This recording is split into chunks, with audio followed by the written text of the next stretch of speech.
अरे जवाब दो, जवाब दो, अरे जवाब दो, जवाब दो. अरे पुणेकरांच्या घरावर दरोडा घालणाऱ्या अदानी कंपनीचा, अरे पुणेकरांच्या घरावर दरोडा घालणाऱ्या अदानी कंपनीचा, पुणेकरांच्या घरावर दरोडा घालणाऱ्या अदानी कंपनीचा रद्द करा, रद्द करा, रद्द करा, रद्द करा. नहीं चाहिए, नहीं चाहिए, नहीं चाहिए, नहीं चाहिए, अरे नहीं चाहिए, नहीं चाहिए. तानाशाही नहीं चलेगी, नहीं चलेगी, नहीं चलेगी.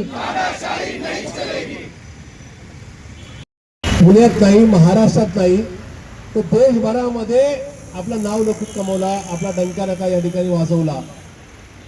1 मे 1960 साली या राज्याची निर्मिती झाल्यापासून साधारणतः 2012 ते 14 सालापर्यंत या MSEBनी अर्थात आपल्या राज्याच्या वीज निर्मिती एक या ठिकाणी बघा, महाराष्ट्राला किंवा देशाला स्वातंत्र्य मिळाल्यापासून आजपर्यंत लोकांच्या घरावर दरोडा घालण्यासाठी कुठल्याच राज्य आणि केंद्र सरकारने चुकीचं नाही का या ठिकाणी कृत्य केलं नाही.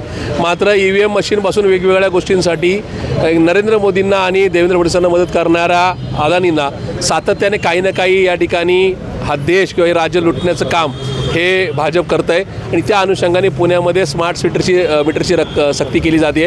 राज्य सरकारने कुठला GR काढलेला नाही, केंद्र सरकारने कुठला GR काढलेला नाही. असं असताना पुणेकरांच्या घरोघरी जाऊन त्या ठिकाणी स्मार्ट मीटर लावले जातात.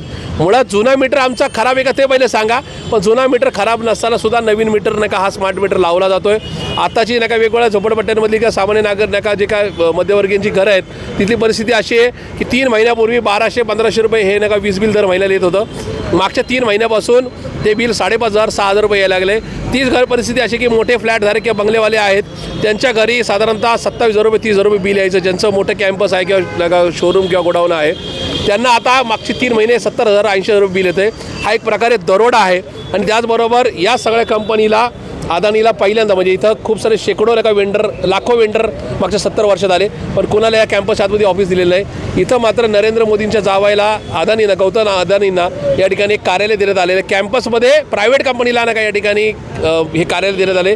हे धक्कादायक आहे. आणि म्हणून पुणेकरांवरची स्मार्ट मीटर जी काय सक्ती आहे ती रद्द करावी ही पुणे शहर काँग्रेसची नका मागणी आहे. दीप्तीताई चौधरी आणि आम्ही सगळ्यांनी मिळून या ठिकाणी आंदोलन केलेलं आहे. काँग्रेस पक्ष फक्त इथं नका आंदोलन करून गप्प बसणार नाही तर पुढच्या काळामध्ये प्रत्येक प्रभागात जाईल, प्रत्येक घरापर्यंत जाऊन या ठिकाणी देवेंद्र फडणवीस राज्याचे ऊर्जा मंत्री आणि मुख्यमंत्री म्हणून कशा प्रकारे अदानींना मदत करतात हे नका त्यांचं जे काय उघड सत्य आहे ते हे सत्य नका जनतेसमोर नक्की आले. काँग्रेस आणि तुमचा विरोध जो आहे तो या स्मार्ट मीटर प्रणालीला आहे की हे कॉन्ट्रॅक्ट अदानींना दिले म्हणून? स्मार्ट मीटर सक्तीला आमचा विरोध आहे. स्मार्ट मीटर आमचा मीटर जुना बिघडलाच नाही तर नवीन मीटर तुम्ही का लावताय? आणि लावत असताना आम्हाला सांगा ना की आम्हाला 3 महिन्यापूर्वी 1200-1500 रुपये बिल काय येत होतं आणि आता 5,500-6,000 काय येतं ते एकदा ते सांगा. त्याच्यामुळं अदानींसाठी हा सगळा उद्योग आहे.